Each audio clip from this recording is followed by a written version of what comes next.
Now then, people, welcome back to the Just Joe Football Show. It is time for your Leeds United versus West Ham review post-match chat, whatever you fancy.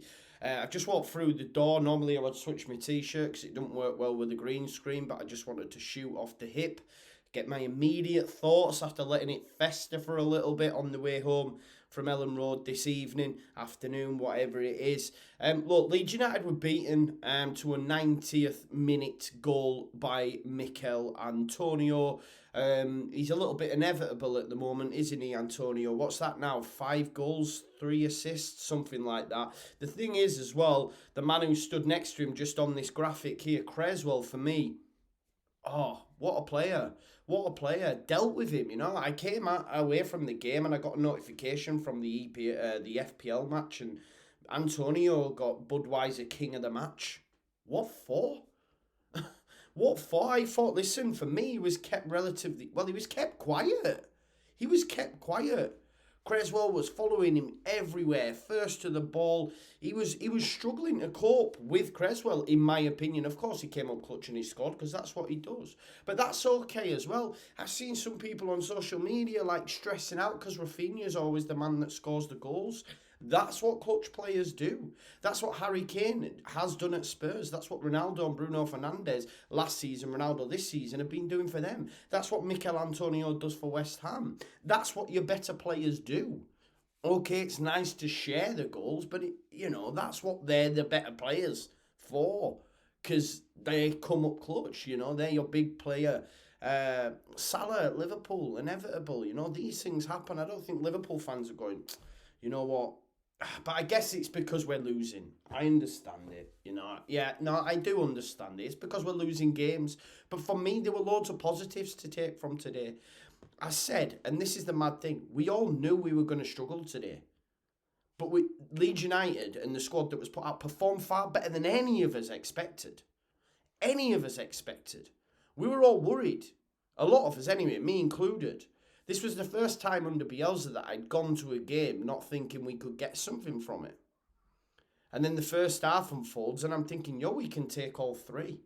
We can take all 3. They had flashes towards the end of the half. I think Fornell's got in after Calvin had a bit of a lapse of concentration. It sort of went under him, but Meslier came out to meet him again. Meslier, fantastic today. Rafinha, lovely goal. It was vintage Leeds at times in that first half. That's why I'm finding it difficult when I'm seeing people saying we're going down, players are no good, blame Bielsa, and everyone's entitled to their opinion, and I'm giving mine now. And if you don't agree with it, that's fine. But for me, in that first half, vintage Leeds. We did some really, really nice stuff. Really, really nice stuff. And the goal was a byproduct of that. Yes, I think it was Soufal who made an error on halfway, but Rodrigo cut it back to Click. Click was aware Rafinha was going to be there, laid it into him, outside of the box, bend, bam, no chance. No chance for Fabianski, who also made some saves. Let's not forget, this is a team that are in Europe, that are playing really well, that have started the season amazingly, have some top players. We had key personnel out. We had a debutant in the Premier League, Charlie Creswell, at centre-back, 19-year-old, and he didn't look out of place. And these centre-backs that are not fit or are looking to come back into the side, they need to be worried. Because that boy, for me, today was unbelievable, and I don't think he should come out of the side. He's a mainstay now for me. I thought Creswell's was class. Genuinely class. 19-year-old, man. I was telling Corey before the game, watch out for Creswell, And he spoke to me afterwards and went, you were right. Unreal. Obviously, we had a chance to make it 2 as well. This is the thing. If we get a second, we win that game for me. If we get a second, we win that game. Rafinha hit the post, didn't he? Near enough, exact carbon copy of finish, and he hit the post. Obviously, there's a lot being made about Bielsa's changes. Dan James off at half-time for Jack Harrison. Yes, it didn't work, but I felt at the time, okay, yeah, that's a decent substitution. For me, it's easy now with hindsight to look back and say, what was he doing? He ruined the game for us. But I thought it would give us something different. Harrison's a good player, although he didn't do anything today. But he is a good player. I thought Rodrigo as well. I thought Rodrigo had one of his better performances. I thought he was really, really good today. Really, really good. The way that he was dropping deep This is a mad thing. I felt he did more as the 9 in midfield than he normally does when he's in midfield. Does that make sense? Let me know if it does. I genuinely felt he was dropping deep. The ball was being fizzed in at him and he was flicking and tricking and bending it round for Rafinha. And that's what he's got. He's got great technical ability. And I was really impressed with Rodrigo today. And towards the end of the game, he waned. He was beat. He was knackered. And there's a lot being made about his pressing, but I felt in the first half as well. I don't know if you guys noticed it, but what I was finding is that Click was at the front. And then Dallas, and it felt like they were taking on some of the pressing duties at times. I just thought it was a good performance. And of course, look, we perform well. You can see the thing on SofaScore where it shows, pressures, and it gets to 60 minutes and then it's all West Ham. There was only ever going to be one winner, you could say. But Leeds had a chance to make it 2 in the second half before they even scored. Mateus Click. Watching at the time, it looked like a bad miss, but watching it back, it's even worse. I was like, oh, how has he not nestled that?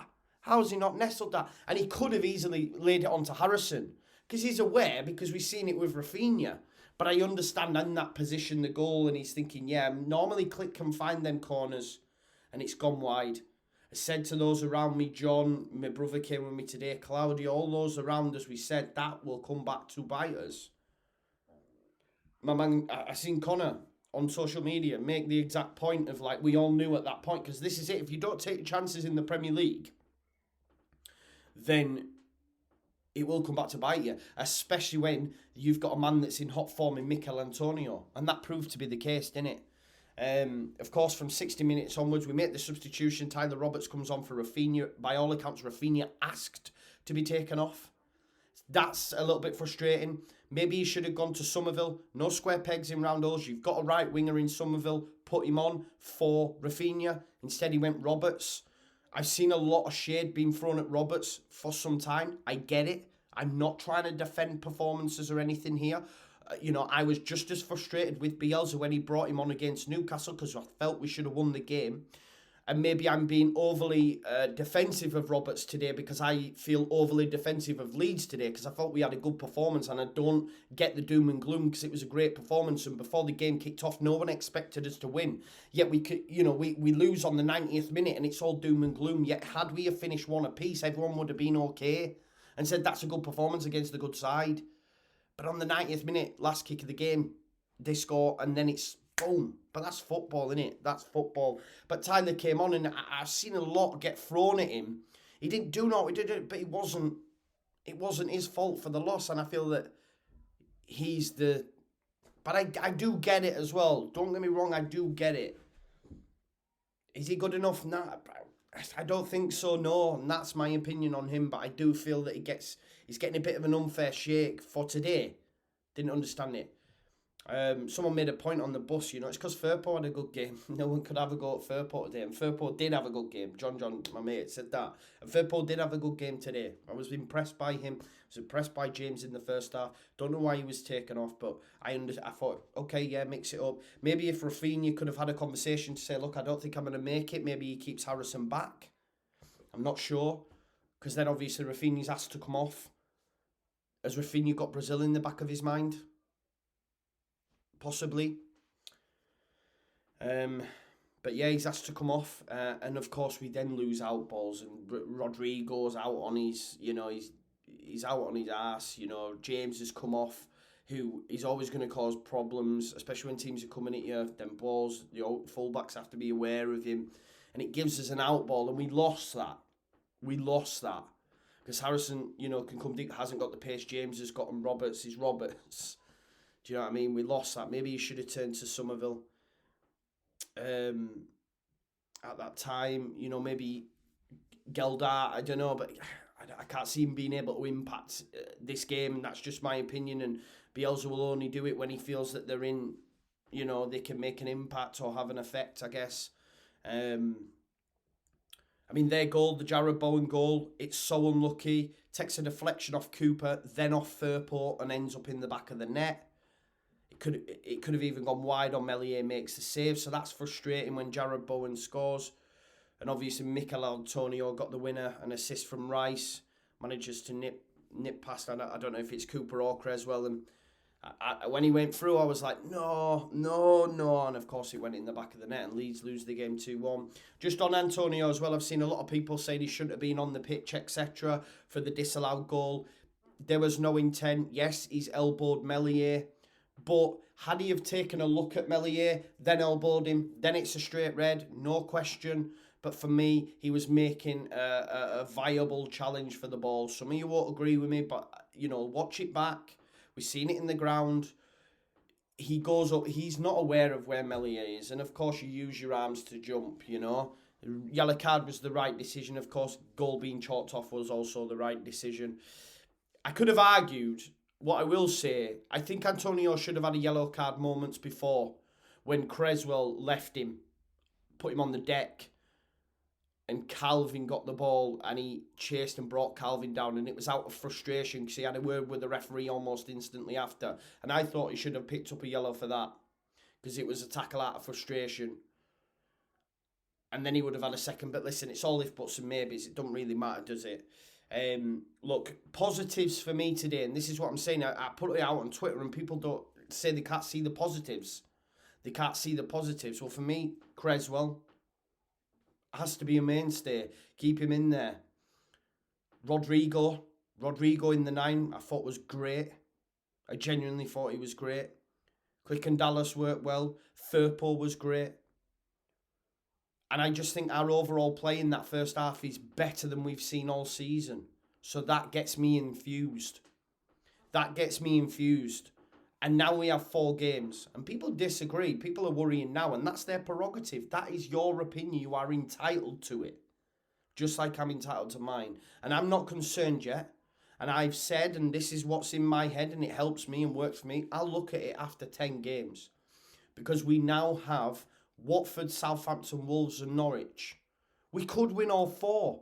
Big, tall ask. We could win all 4 though. Do you know what I mean? They're winnable games. And then that cuts us adrift and then we can go again. Do you see what I'm saying? If after 10 games, if after these next 4, we're in a similar sort of position and not picking up points, then of course. But it's still early days. For me. But look, I came away from the ground obviously on the floor, gutted, disappointed. But I can take positives from today. And I took a lot. That first half performance was scintillating at times. Back to what we're used to, in my opinion. I was saying, and okay, maybe I'm over-egging it a little bit, but it's just based on what I've seen so far this season. I've not seen that. And those around me, you know, we were saying, this is it. This is what we're used to. Look at the passages of play. Look at the attacking, not worrying about the other way. You know, and I think Bielsa said in his post-match press conference that he felt that Leeds United stopped going forward because they were trying to protect what they had. And he said that's because of the results that we're in. It's like, right, we must not lose. When in actual fact, Bielsa, it's let's continue to attack. Attack is the best form of defence. But maybe the players unconsciously, and you can understand it because there were people around me just saying, look, just get the point now, which I get. You just don't want to lose the game, but they've got clutch players. They've got Michail Antonio and he scored. And I thought for me it was largely quiet. And I thought Creswell did a great job. That's no easy striker to come up against. And Antonio knew he was in a game today, so props to Creswell for that. And we go again now. Watford at home next weekend, must win. Even just for everyone's mood. But they have some dangerous players. Sarr, I think, scored again today. He'll cause us problems, believe that. But listen, this was your Leeds versus West Ham review. Leeds, unfortunately, didn't get any points today after succumbing to a late winner from Michail Antonio. But as I've said throughout the video, I take a lot of positives. We move on, we go again, and let's take on Watford, where hopefully we've got some extra players, some more options. We know Pascal will be back. Although I don't want to see Creswell come out. I'm saying it now, and you know I'm his biggest fan. Start with Creswell and Strauch. And I'm Cooper's biggest fan. But seeing him today and knowing what Strauch can do, Them two there are our centre-back partnership for years to come. So get them in, man. Get them in. But yeah, listen, I'm going to leave it there. Please try to take the positives where you can. And then we'll move on to Watford and hopefully pick up our first win of the season. Thank you as always for watching. It's a pleasure being able to do this. Loads of people came up to me today as well, which was lovely. Someone even asked for a photograph, which was a bit of a madness. You know who you are. Big shout out David Mallam as well, who I met. Just everyone who came over. Honestly, it's a genuine pleasure that people like the content that I put out. And try not to be too disheartened, because when you look back at it, it was a good performance today. No one expected anything before the game. Obviously, it's disappointing the way the game unfolded, but at half time, we were all happy. We were all happy. It was a good performance for me, and I'll take the positives from that into next week's game against Watford. I'm waffling now, I'm repeating myself, so I am going to leave it there. You enjoy the rest of your weekend if you can, and I'll see you in a bit. Peace out. Leeds, Leeds, Leeds.